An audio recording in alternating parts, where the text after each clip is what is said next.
Hello friends, कैसे हो आप लोग। आशा करते हैं आप लोग अच्छे होंगे। दोस्तों, हम लोग इस वीडियो में क्लास 6 का बिहार बोर्ड का सिविक्स, सामाजिक आर्थिक एवं राजनीतिक का चैप्टर नंबर 2 ग्रामीण जीवन यापन के स्वरूप का क्वेश्चन आंसर करेंगे, जो कि ये बीच बीच में जो दिया हुआ है प्रश्न उत्तर, उसका करेंगे। आज हम लोग सॉल्व करेंगे उसको। इसमें आप जैसा कि देख सकते हो, इसमें बीच बीच में दिया हुआ प्रश्न, यही सब इस वीडियो में करेंगे सर। फिर इसके बाद अगला वीडियो में हम लोग इसका अभ्यास का सारा, जो यहाँ पर अभ्यास का है, उसका अगला वीडियो में करेंगे सॉल्व। क्योंकि एक वीडियो में अगर करेंगे तो बहुत बड़ा हो जाएगा ये सब। ये अभ्यास अगला वीडियो में करेंगे और इसमें इस वीडियो में करेंगे ये वाला प्रश्न। तो चलिए वीडियो स्टार्ट कर लेते हैं दोस्तों। तो क्वेश्चन नंबर 1 में है, प्रश्न संख्या 1 में है, एक मध्यम किसान परिवार को आमतौर पर आजीवन चलाने हेतु कितनी भूमि की आवश्यकता होती है, शिक्षक के साथ चर्चा करें। तो ये तो आपको खुद से करना पड़ेगा, शिक्षक के साथ चर्चा। प्रश्न संख्या 2 से स्टार्ट कर लेते हैं। मध्यम किसान दूसरे के खेतों में काम क्यों नहीं करते हैं। तो इसका उत्तर हम लोग लिखेंगे, मध्यम किसान जैसे लोगों को थोड़ी सी जमीन होती है और वह उसी में दो फसलें को उपजाता है। मजदूरों की कमी के कारण काम समय पर नहीं हो पाता, जिससे उसे बैंक का कर्ज चुकाने के लिए फसल जल्दी बेचना पड़ता है। इसमें उनके परिवार का गुजारा तो हो जाता है, इसलिए मध्यम किसान दूसरों के खेतों में मजदूरी नहीं करनी पड़ती है। प्रश्न संख्या 3 में है, ललन की पारिवारिक आय में वृद्धि होने के अन्य 3 स्रोत बताएं। तो इसका आंसर हम लोग लिखेंगे, ललन की पारिवारिक आय में वृद्धि होने के अन्य 3 स्रोत निम्न हैं। ललन कृषि करने के लिए खाद, बीज, कीटनाशक आदि चीज़ों को खरीदने के लिए बैंक से ऋण भी लेता है। खेती के साथ वह मुर्गी फार्म भी चलाता है। ललन को खेती के लिए खाद बीज के पैसे केसीसी किसान क्रेडिट कार्ड के माध्यम से मिल जाता है। प्रश्न संख्या 4 में है, सीमांत किसान कृषि कार्य के अलावे कौन कौन से कार्य करते हैं, सूची बनाएं। तो इसका आंसर हम लोग लिखेंगे, सीमांत किसान कृषि कार्य के अलावे निम्नलिखित कार्य करते हैं।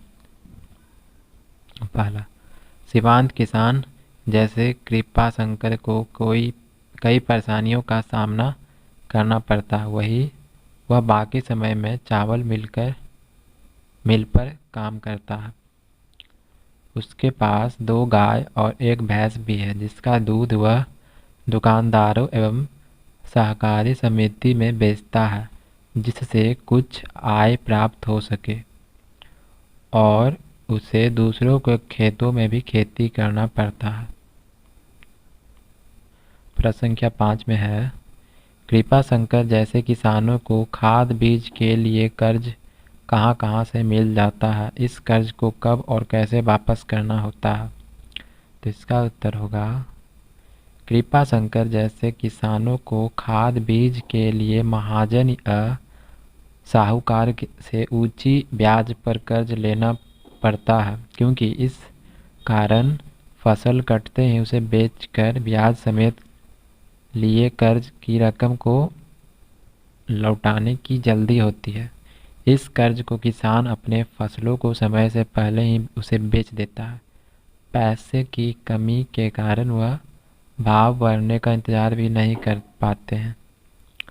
अगर समय पर कर्ज की रकम वापस नहीं की गई तो अत्यधिक ब्याज के कारण कर्ज की रकम को वापस करना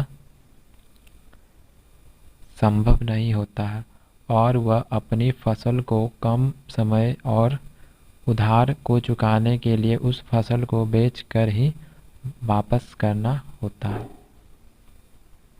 प्रश्न संख्या 6 में है,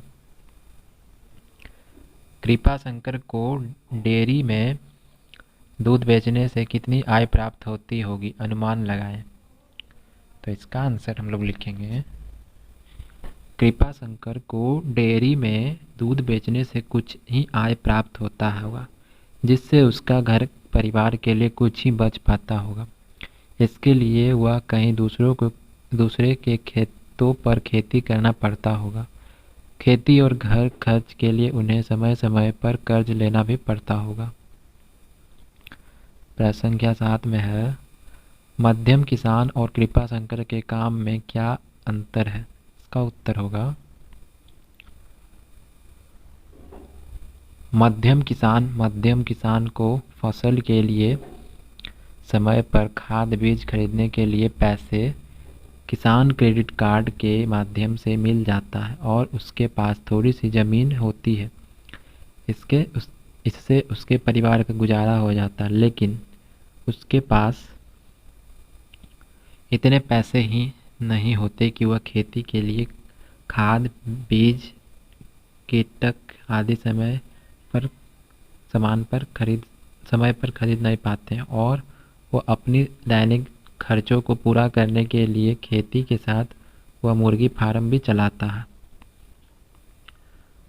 कृपा शंकर किसान, यह किसान के पास खेती करने के लिए खाद बीज कीटनाशक दवा सब कुछ उधार लेना पड़ता है, पर उधार चुकाने के लिए वह अपनी फसल समय से जल्दी बेच देता है। वह फसल का भाव बढ़ने का भी इंतजार नहीं कर पाता है। कृपा शंकर की आमदनी कम होने के कारण वह खेती के नए नए उपकरण का इस्तेमाल भी नहीं कर पाता है। उसे खेती और घर के लिए दूसरों के खेतों पर काम भी करना पड़ता है। वह दूध को सहकारी दुकानों पर बेचता है, जिससे कुछ ही आय प्राप्त हो पाती है। प्रश्न संख्या 8 में है, सीमांत किसान, मध्यम किसान, बड़ा किसान जरूरत पड़ने पर कर्ज कहाँ से लेते हैं? तो इसका उत्तर हम लोग लिखेंगे, सीमांत किसानों को आसानी से कर्ज नहीं मिल पाता। उन्हें महाजन या साहूकार से ऊंचा ब्याज पर कर्ज लेना पड़ता है। मध्यम किसानों को खेती करने के लिए केसीसी किसान क्रेडिट कार्ड के माध्यम से मिल जाता है। बड़ा किसान के पास 30-40 एकड़ तक की ज़मीन उपलब्ध होती है। वह बैंक से लोन लेकर मोटर पंप, थ्रेशर और ट्रैक्टर ट्रॉली जैसे कई चीज़ें खरीदते हैं और वह निर्धारित समय पर लोन भी चुका देते हैं। प्रश्न संख्या 9 में है, आप अपने अनुभव से बताइए कि आपके यहाँ ज़्यादातर किसान खेती के अलावा क्या करते हैं? तो इसका आंसर लिखेंगे, जोतदार किसान खेती के अलावे चावल के मिल में से चावल को वहाँ घर के व्यापारियों को बेचने का भी काम करता है। वह मुर्गी फार्म में भी काम करता है। अवकाश मिलने पर वह घर के परिवार के लिए अन्य भी काम कर सकता है। प्रश्न संख्या 10 में है, एक बड़े किसान और सीमांत किसान के खेती के कार्य के तरीकों में क्या अंतर है? तो इसका उत्तर होगा, एक बड़े किसान और सीमांत किसान के खेती के कार्य के तरीकों में क्या अंतर है? तो इसका उत्तर हम लोग लिखेंगे, एक बड़े किसान के पास 30-40 एकड़ तक की ज़मीन होती है। वह आधुनिक उपकरणों के द्वारा खेतों में सिंचाई करता है। नई मशीनों जैसे मोटर पंप, थ्रेशर और ट्रैक्टर ट्रॉली के द्वारा खेती करना काफ़ी आसान हो गया है। सीमांत किसान के पास 1 एकड़ ज़मीन ही हो पाती है। उसके पास खेती करने के लिए आधुनिक उपकरण नहीं है। उसे खेती करने के लिए खाद बीज दवा सब उधार लेना पड़ता है। नहरों से सिंचाई तक समय पर बारिश का इंतजार करना पड़ता है। उन्हें कई कठिनाइयों का सामना करना पड़ता है। प्रश्न संख्या 11 में है, एक बड़े किसान उत्पादित किसान उत्पादित अनाज को क्या कहते हैं? शिक्षक के साथ चर्चा करें। तो इसका उत्तर हम लोग लिखेंगे, एक बड़े किसान उत्पादित अनाज को अपने पास रखता है। इसके लिए उसके पास घर होता है, फसल की कीमतों का भाव बढ़ने का इंतज़ार करता है, फिर उसे बाज़ारों में बेच देता है। इससे उसे कई गुना फ़ायदा मिलता है। प्रश्न संख्या 12 में है, कृषक मजदूर एवं सीमांत किसान में क्या समानता और अंतर है? तो इसका उत्तर होगा कृषक मजदूर। इन कृषक मजदूर के पास बिल्कुल ज़मीन नहीं होती है। वह मजदूर परिवार अपने खेतों से नहीं बल्कि पूरी तरह दूसरों के खेतों पर जीवन यापन करते हैं। कृषक मजदूर मजदूरी करके अपने घर परिवार का जीवन यापन करते हैं। सीमांत किसान, सीमांत किसान के पास केवल 1 एकड़ ज़मीन ही होती है। उसे खेती करने के लिए खाद बीज सभी चीज़ों के लिए उधार लेना पड़ता है।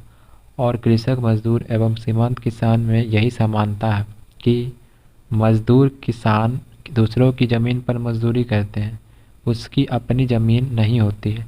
लेकिन सीमांत किसान को अपने ज़मीन के होने के बावजूद भी घर परिवार के खर्चों के लिए दूसरों के खेतों में खेती करना पड़ता है। प्रश्न संख्या 13 में है, आमतौर पर कृषक मजदूर को कर्ज कहाँ और कैसे प्राप्त होता है? तो इसका उत्तर हम लोग लिखेंगे, आमतौर पर कृषक मजदूर को कर्ज महाजन से तथा जमींदारों से मिल जाता है और गैर कृषि कार्य टोकरी बनाना, मिट्टी के बर्तन, ईंट, झाड़, सूप, पंखा, चटाई बनाकर अपना जीवन यापन करते हैं। प्रश्न संख्या 14 में है, पशुपालन का क्या कारण है? तो इसका उत्तर लिखेंगे, कृषक मजदूर को फसलों की कटाई के समय ही काम आसानी से मिलता है, परंतु साल के बाकी दिनों में मजदूर को मजदूरी नहीं मिलने पर वे लोग गाय तथा भैंस को पालते हैं और पशुपालन करके अपने परिवार का खर्च निकाल पाते हैं। इसलिए मजदूर किसान पशुपालन का भी काम करते हैं। तो दोस्तों, हम लोगों ने इस वीडियो में क्लास 6 का, बिहार बोर्ड क्लास 6 सिविक्स का चैप्टर नंबर 2 ग्रामीण जीवन यापन के स्वरूप का जो एक क्वेश्चन आंसर की पाठ्य पुस्तक का सारा क्वेश्चन आंसर इस वीडियो में हम लोगों ने सॉल्व किया। तो मिलते हैं अगले वीडियो में दोस्तों।